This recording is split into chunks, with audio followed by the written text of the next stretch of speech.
Estamos de volta com o programa Notícia de Frente desta sexta-feira, dia 10 de setembro. Amanhã, salvo engano, faz 20 anos já do atentado às Torres Gêmeas. 20 anos, é isso mesmo? É. Meu Deus, 11 de setembro. Que coisa, hein? Se fosse no Brasil, ia ter gente dizendo que não tinha acontecido no 11 de setembro. Aquilo é uma miragem. Bom, são 6 horas e 31 minutos. Várzea Grande está realizando um mutirão e espera aplicar pelo menos 7 mil doses de vacina contra a Covid-19 hoje. Um dos polos de vacinação funcionará até a meia-noite. Que bom, hein? Isso é ótimo para quem não tem tempo de ir durante o dia, né? A repórter Nayana Bricá traz os detalhes a respeito desta importante informação sobre a vacinação em Várzea Grande. Bom dia a vocês da bancada e a todos que acompanham o A Notícia de Frente. Começa daqui a pouco aqui em Várzea Grande o Sextou Vacina VG. A Helva Cristina, que é superintendente de vigilância em saúde da Secretaria de Saúde do município, tem mais informações. Helva, bom dia. Quem é que vai poder ser vacinado? Quais serão os polos de vacinação? Bom dia. Nós estaremos no Fiotão das 8 à meia-noite para atender a população de segunda dose agendados, também o resgate cidadão daquela primeira dose a partir de 18 anos, ou seja, aquelas pessoas que não conseguiram por algum motivo se cadastrar para tomar a primeira dose ou até mesmo atualizar o seu cartão do SUS. Nós estaremos também atendendo essa população. Qual que é a expectativa de vocês atender quantas pessoas durante essa sexta-feira? Então, nesse período, estimamos aproximadamente quase 7 mil pessoas. Quais serão os polos de vacinação e horário? Somente no Fiotão, com esse horário das 8 à meia-noite, e também teremos o Corujão na clínica da Univag, das 16 horas às 22 horas.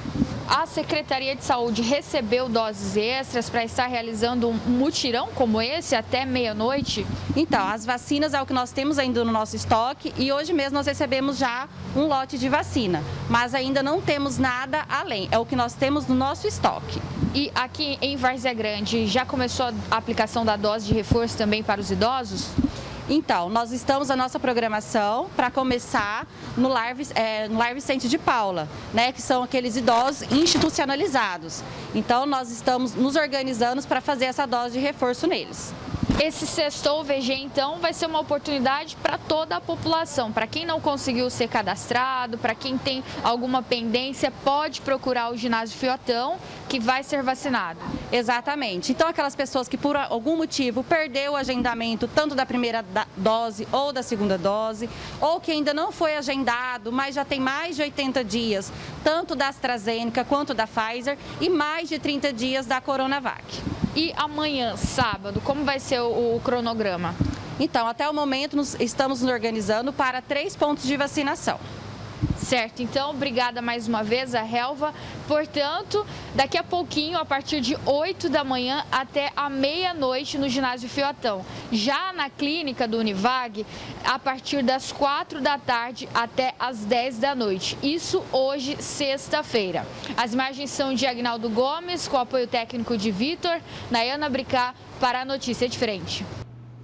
Obrigado, Nayana. 6 horas e 35 minutos. Você está numa Notícia de Frente. Seja bem-vindo. Você do Araguaia, do Norte, do Oeste, do Leste, do Sul, de Mato Grosso. Importante esse horário estendido em Várzea Grande, porque Várzea Grande, inclusive, está lançando esquemas, estratégias de vacinação que estão sendo copiadas por algumas outras cidades já. Pena que Cuiabá ainda não está copiando algumas delas. Essa de ir até meia-noite, sensacional. E vamos atualizar o quadro da Covid-19 em Mato Grosso com as atualizações, as últimas informações da Secretaria de Saúde. Pode encher a tela, por gentileza. São 526.030 casos confirmados, com 506.138 recuperados, 5.378 em monitoramento, 13.599 óbitos, com 828 pacientes internados.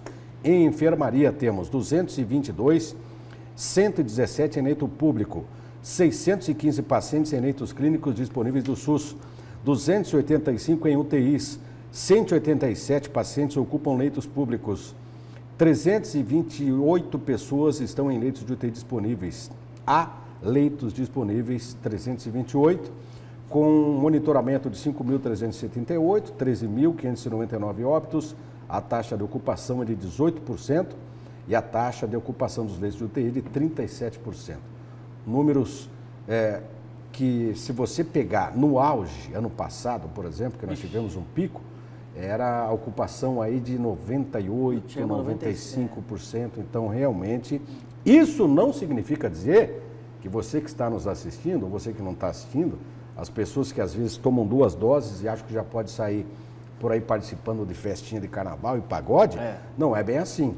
Nós tivemos casos aqui em várias partes do país de pessoas que tomaram a 2ª dose, estavam, entre aspas, se sentindo imunizadas e vieram a óbito.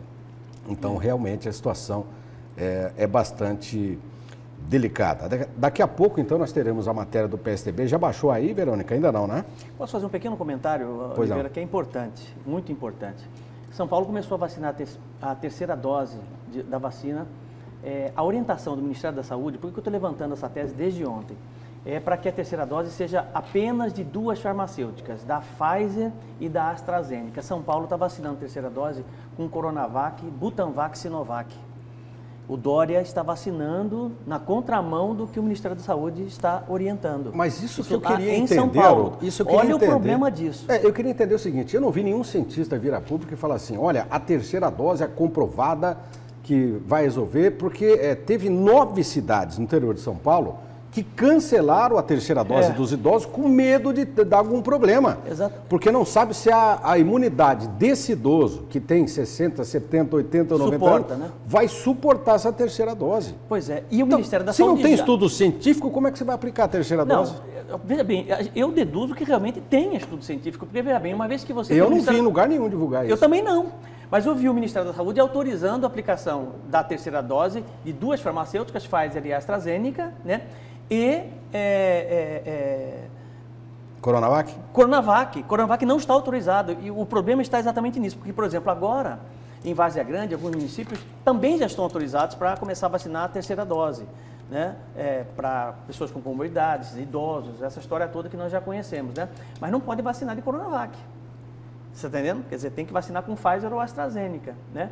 E a gente acredita que realmente deve ter algum laudo técnico por trás de tudo isso para poder liberar essa 3ª dose, né?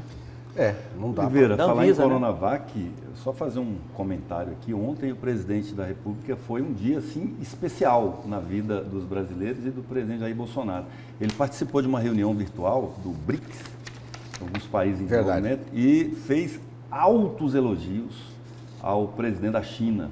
Isso. A vacina, inclusive, desenvolvida pela China, ao comportamento da China mudou a opinião, durante a pandemia. Mudou a opinião. Então, assim, só um dia, assim, é o dia da mudança ontem, né? O dia 9 de setembro entra para a história do Brasil como o dia da mudança do presidente da República. Que bom que passou a reconhecer e não vê mais a China como a grande ameaça comunista, né? Ainda falta ele reconhecer outras coisas, Oliveira. Por exemplo, sem a China, o Brasil passa a ter dificuldade econômica séria, porque 70% da soja produzida no Brasil é comprada pela China. Sim. 30% produzida em Mato Grosso. Então, assim, pelo jeito, os comunistas já não são mais o bicho-papão que o presidente e os seus seguidores achavam, né? Eu quero aproveitar também que você falou do interior aí, eu quero mandar alguns abraços aqui que as pessoas estão me pedindo. R$10. Por cada um, né? Vou passar depois, né? Manda um Pix. Para Denise Niederauer, a jornalista, colega, que acho que vocês conhecem também, e a sua filha Fernanda, todo dia na audiência, e ela colabora, é uma produtora ad hoc que a gente tem, voluntária, sem cobrar. Também para o seu Antônio e a dona Nildes, ontem eu fui acompanhar minha mãe num procedimento hospitalar, e encontrei algumas pessoas lá, todo mundo na sala, ainda bem que foi todo mundo fazendo exame de cateterismo, está todo mundo bem de saúde, para continuar assistindo a gente. O seu Antônio e a dona Nildes moram lá no Jardim Paraíso 2, também são nossos telespectadores.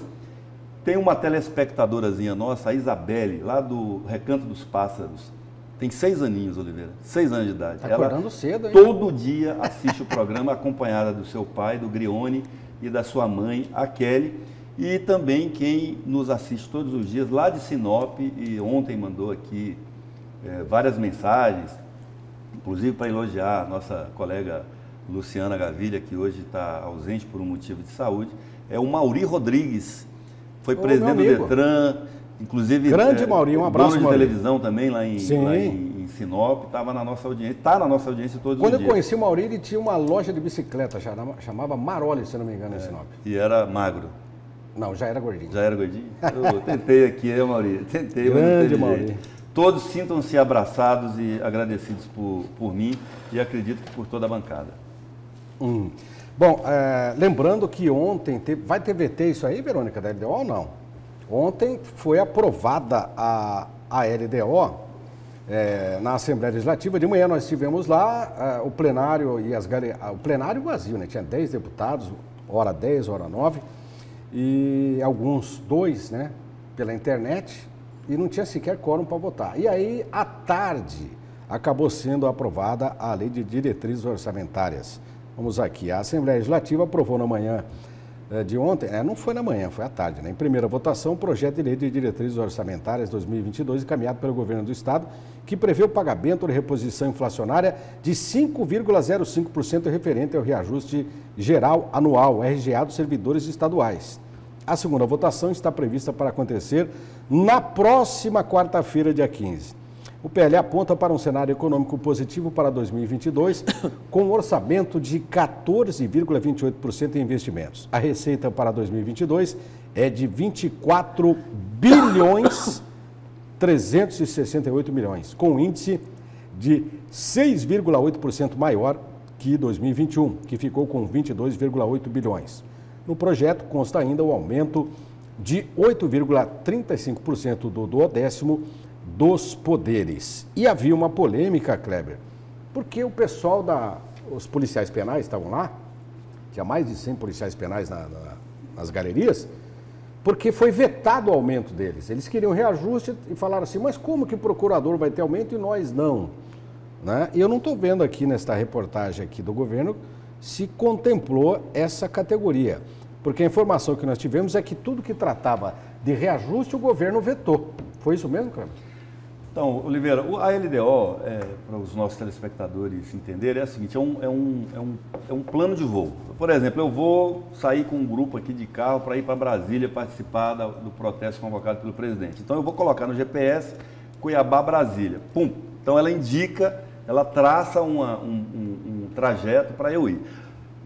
Só que ainda depende depois de você sentar no orçamento e fazer o planejamento objetivo dessa viagem. Olha, eu vou daqui até Barra do Garças, a gente vai dormir em Barra do Garças, lá a gente vai ficar no hotel tal, vamos comer em tal restaurante, aí no outro dia cedo a gente sai, a gente vai até Goiânia, a gente almoça em Goiânia, no restaurante tal e tal, até a gente chegar em Brasília. Isso é o orçamento, já depois, né? Então, só para as pessoas entenderem, a Lei de Diretrizes Orçamentárias, ela dá um rumo, um caminho, sinaliza com possibilidades que depois a lei orçamentária, chamada LOA, Lei Orçamentária Anual, que vai amarrar tudo isso direitinho. O momento econômico do estado de Mato Grosso é bom.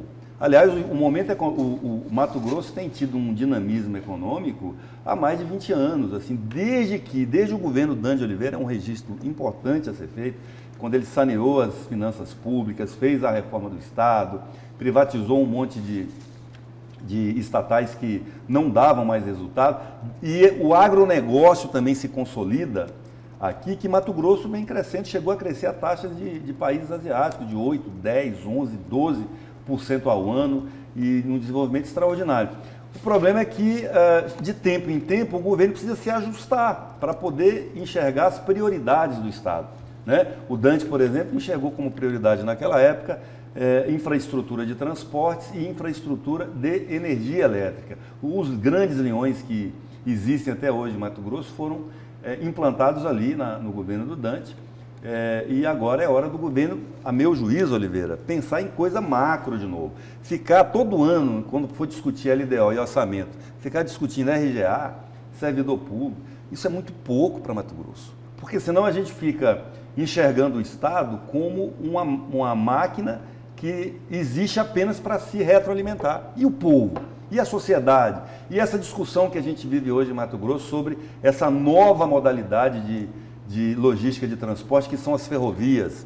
E a energia solar, inclusive, os Estados Unidos agora acaba de anunciar um plano para decuplicação das fontes de produção de energia alternativa, especialmente a solar. Quer dizer, e a geração de emprego e as desigualdades regionais são temas que, infelizmente, A própria Assembleia Legislativa não discute quando dá oportunidade de aprovar a LDO, o plano plurianual, que é para cada 3 anos, e a lei orçamentária. Chegou uma mensagem pouco ficar aqui, só em RGA. Chegou uma mensagem, inclusive, aqui de um telespectador, ele não se identificou, mas pelo que entendi é servidor público. Ele fala: nenhuma emenda que tratava de reajuste salarial foi aprovada, inclusive a dos policiais penais. Você acha, Haroldo, que isso pode gerar, de repente, lá na frente, um embate entre servidores do governo e surgir greve, protesto? Eu acho, porque o servidor é um só, né?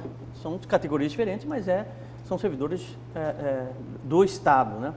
Só fazendo uma pequena, para que acho que nós possamos ser justos, né, com relação a uma afirmação que o Kleber colocou, os linhões, né?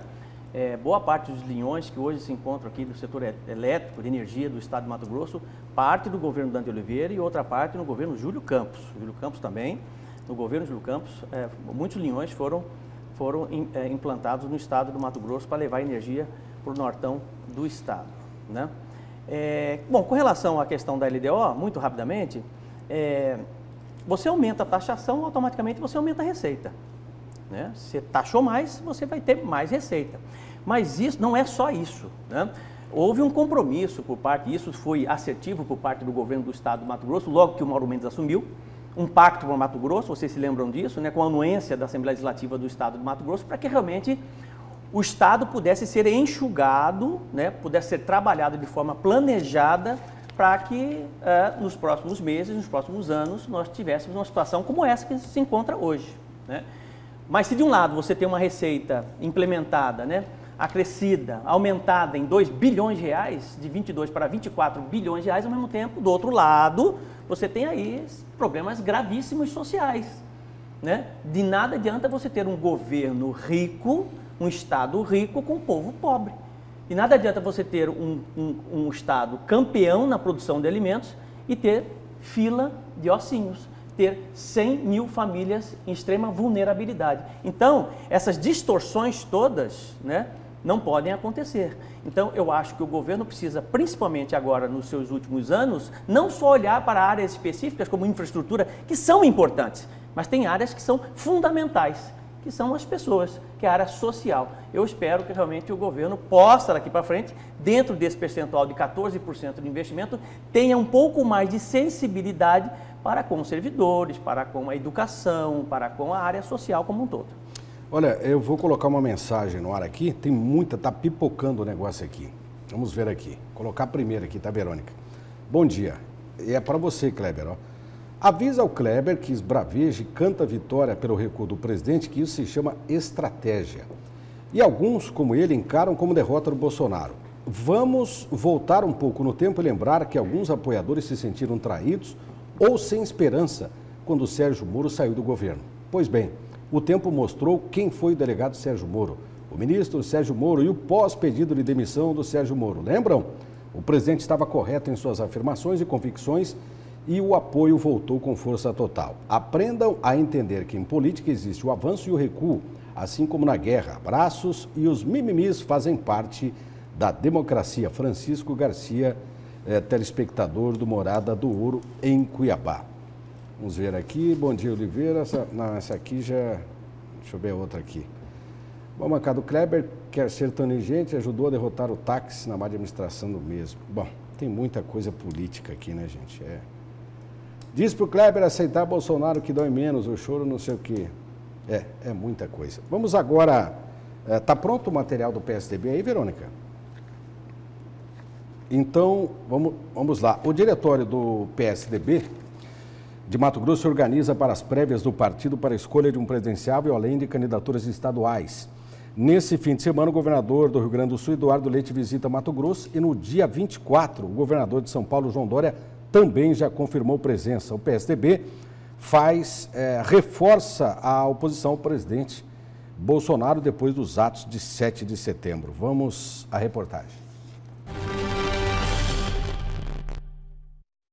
Pois é, a maioria dos partidos já começa nessa movimentação, visando as eleições do ano que vem, são eleições majoritárias, a gente vive essa ebulição política no país, e o PSDB já vem colocando aí, digamos, pelo menos um planejamento para discutir, inclusive internamente, pré-candidaturas. Eu conversei, inclusive, com lideranças de alguns partidos, entre eles do Democratas, que eles acreditam que o PSDB pode seguir um projeto com o Mauro Mendes, que já vem analisando e deve caminhar para uma reeleição aqui no Estado. Pelo menos esse é um propósito de partido de grupo.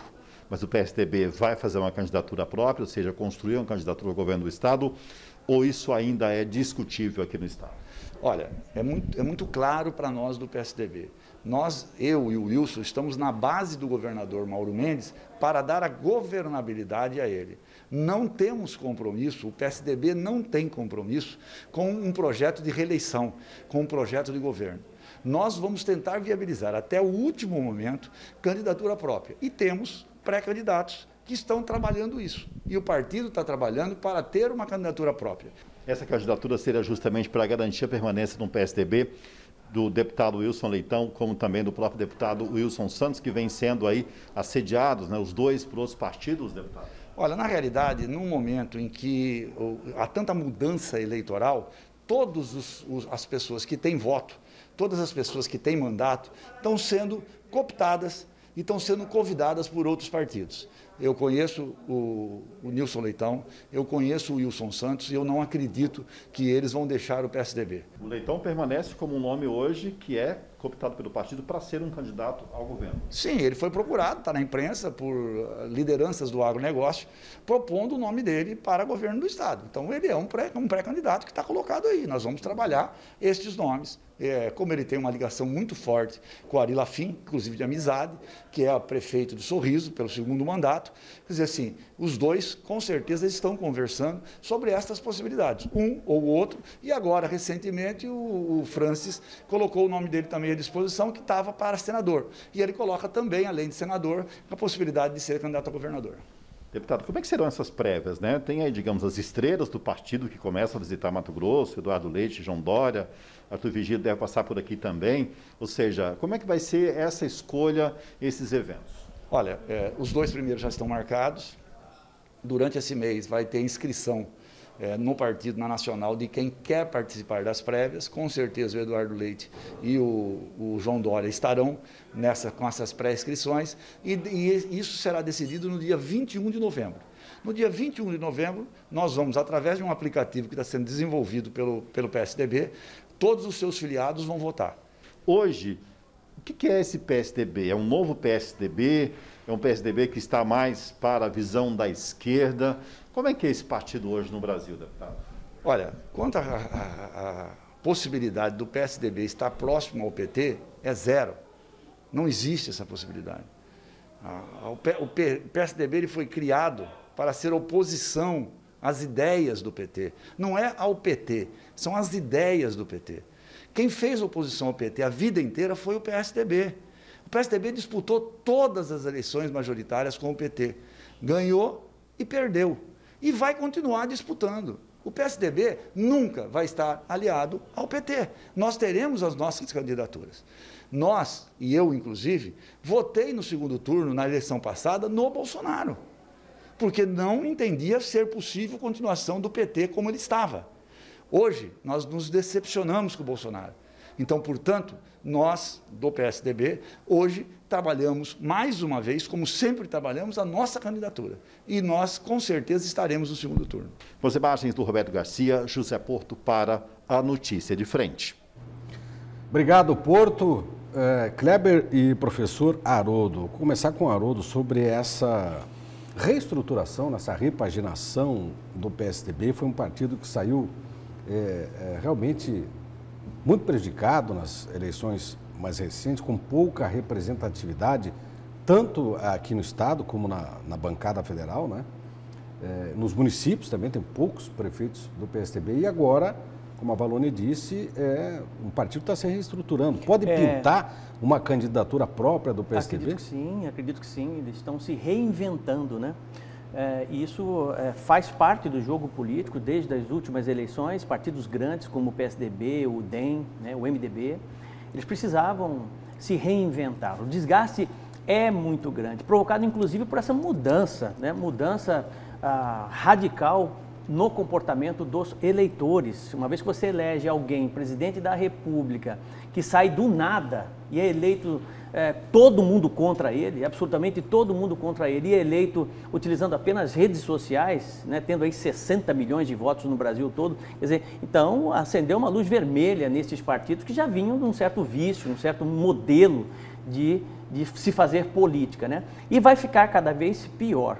Vai ficar pior no sentido de realmente eles precisam encontrar um diálogo mais próximo com a sociedade, mais justo, mais transparente, né?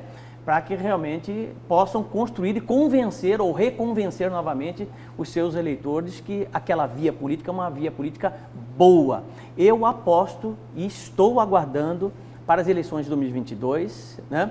Não só, até para que a democracia realmente possa acontecer de forma plena, não só 2, 3, 4 candidatos, que tenhamos 5 candidatos aí, para que realmente a população tenha condição de escolher aquele que possa, sobretudo, representar a vontade popular de forma plena, né? Nós vamos continuar nesse assunto, Kleber. Antes de você comentar, deixa eu só ler essa mensagem aqui. Realmente, gente, me perdoem, são muitas mensagens, não dá para a gente selecionar aqui, mas eu vi uma agora aqui. Bom dia, professor. Nosso presidente afrouxou e agora com Fux, que disse estar mexendo já nas urnas, aprimorando, segundo ele. E Alexandre de Moraes se aquecendo para ser presidente do STE. Assim já sabemos quem vai dominar o Brasil em 2022, né? Infelizmente o PT vai ganhar graças às urnas inteligentes, mas também no Bolsonaro eu não voto. Mas afrouxou, qualquer coronel duro vai sair presidente. Vai ganhar se as urnas deixarem.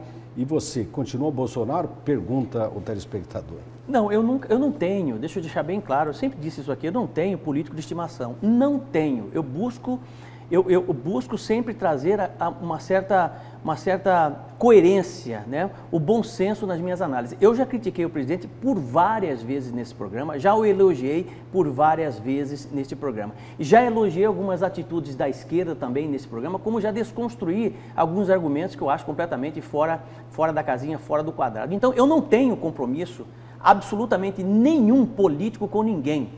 Né? Então, porque eu acho que essa imparcialidade pode até ser que você pense, que você imagine, tá, que eu tenho uma certa inclinação para a direita ou para a esquerda. Não importa, eu não estou preocupado com isso. Eu estou preocupado em realmente ir para casa tranquilo com aquilo que eu trouxe, que eu acredito que seja verdade. E se você me trouxer e me provar de que o meu argumento não é um argumento verdadeiro, eu aceito, não tem problema nenhum. Eu recuo, faço com o presidente, recuo, aceito e tomo um novo caminho. Kleber, a sua opinião sobre essas prévias do PSDB, você também acha que vai sair uma candidatura aí chapa pura, como dizia antigamente?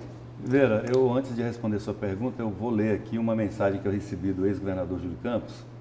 Ele diz o seguinte: foi no meu governo de 83 a 86 que realizou o programa rodoviário Carga Pesada, asfaltando 2.130 quilômetros de rodovias, sim, entre as quais a BR-163, 1070, 364 e 158, que proporcionou o desenvolvimento agrícola de Mato Grosso. Abraço, Júlio Campos. Abraço ao senhor, senador e ex-governador Júlio Campos. Aliás, eu já falei isso aqui em relação ao senhor algumas vezes. É aquela máxima, né?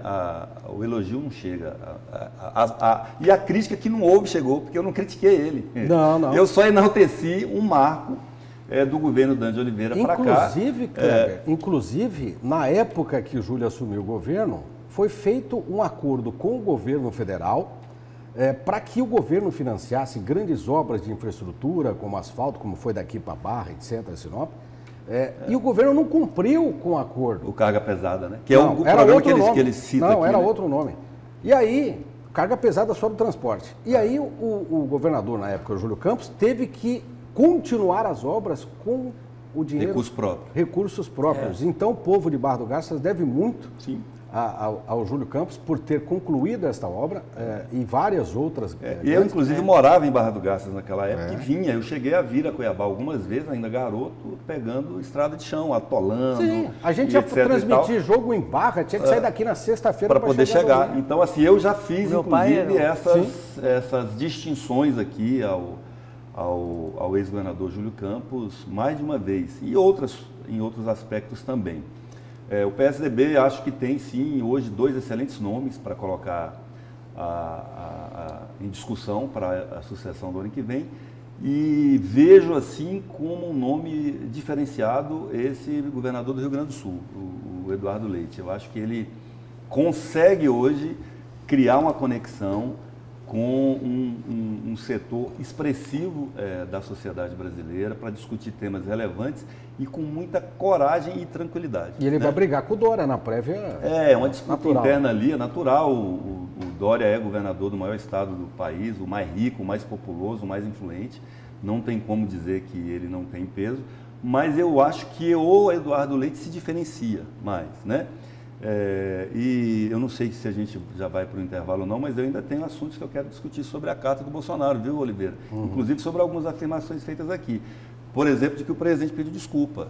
Não tem nenhum dos 10 pontos da carta dele essa palavra desculpa. Não existe. Não tem a palavra, mas para bom entendedor, meia palavra. Mas quando ele fala assim, admito que me excedi no momento do calor. Pois é, mas é diferente. Falou, olha, eu falei umas coisas lá no calor, não sei o quê, mas ele não pede desculpas nem ao ministro Alexandre de Moraes, nem ao Supremo.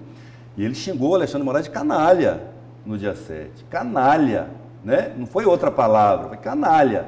E ele não pede desculpas quanto a isso, ele não pede desculpas ao Supremo, que ele também agrediu, ele não se retrata sobre a principal afirmação dele no dia 7, e a mais grave, que é por isso que ele publica uma carta ontem para tentar se redimir, que era de que ele não iria cumprir mais decisão judicial do Supremo Tribunal Federal, em especial do ministro Alexandre.